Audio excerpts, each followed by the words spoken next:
السلام عليكم ورحمة الله تعالى وبركاته داوده kusoo dhawow muuqaal cusub muuqaalkan waxaan kugu wadaagayaa 6 website oo aad kala soo degi karto buugaag free ah hadaba waxa laga yaabaa inaad wax badan u baahatay inaad soo degsato buugaag balse aad aqoonweysay halka aad kala soo degi lahayd buugaagta badan aad aragtana in lagu weydiiyo lacag aad weydo ayagoo free ah balse waxaan ku tusayaa 6 website oo aad kala soo degi karto buugaagtaas ayagoo waliba free ah website-yadan ayaa ah badankood kuwa u shaqeynaya hab library online ah oo aad wax ku akhrisan karto akoon ayaad ka furanaysaa waliba si lacag la'aan ah kadibna waxaad u akhrisanaysaa hab online ah kusoo dhawow muuqaalka fadlan hadda channelka cusub tahay subscribe sar hadda asxaabtooda kamid aheedna waad ku mahadsan tahay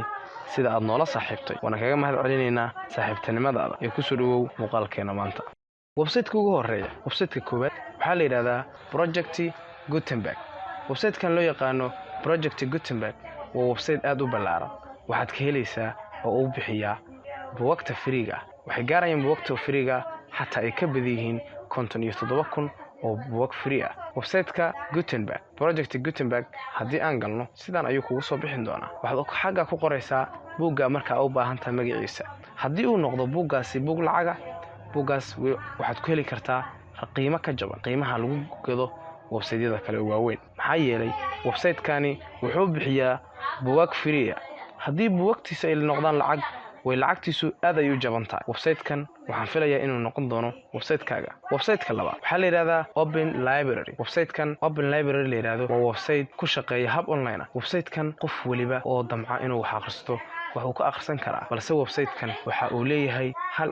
cilada oo ah inaan badanaa wax laga degsan karin balse aad hab online ah ka akhrisan karto buug walba oo aad u baahan tahay oo si free ah waliba website-ka Open Library marka gasho sidaan ayuu kugu soo baxayaa xagga wuxuu qoraysaa website-ka marka u baahan tahay akoon ayaad ka furanaysaa si maaragtay qof marka mar walba wax ka akhrista u noqoto website-kana saddexaad waxaa la yiraahdaa Google Ebook Store website-kan Google Ebook Store waa website aad ka helayso buugaag free ah oo aad u fara badan oo gaaraya boqolaal kumanaan gaaray website-ka Google Books ayaa la yiraahdaa waa kan xagga wuxuu qoraysaa buugga marka aad 99.9 buugta laga helo Google Books waa free qolkiiba dhibic hal ayaa laga yaabaa inay noqdaan kuwa lacag website-keena afraad waxaa la yiraahdaa Amazon Free Kindle Books Amazon Free Kindle Books waa website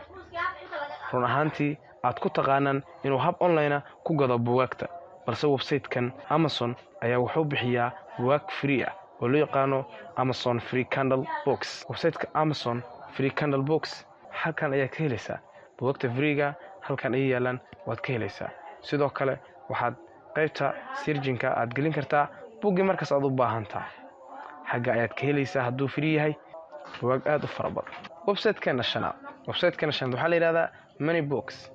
website-kani waa website ay dadka wax ka akhrisan karaan wuxuu la mid yahay website-ka hore u soo sheegnay oo Open Library website-ka ugu dambeeya oo rabo inaan muuqaalkan kugu tuso waxaa la yiraahdaa Bookborn waa website aad u weyn waxaa ka helaysaa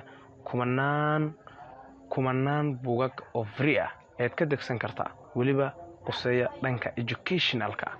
educationka ay aad ugu badan yihiin dhanka waxbarashada buugaag quseeya ayaad ka helaysaa Bookborn website-ka Bookborn marka soo gasho sidan ayaad ku arkaysaa website-kan loo yaqaan Bookborn xagga ayaad gelinaysaa marka buugga aad u baahan tahay waad ku mahadsan tahay daawade muuqaalkan aad daawatay waxaan kaga mahad celinayaa waqtiga aad ku qaaliga oo aad ugu talagashay inaad kaga faa'iideysato waxyaabaha aad ku muhiimka ah oo halkaan soo gelin haddii aad channelka cusub tahay subscribe sar haddii asxaabtooda aad kamid ahaydna waan kaga mahad celinaynaa sida wanaagsan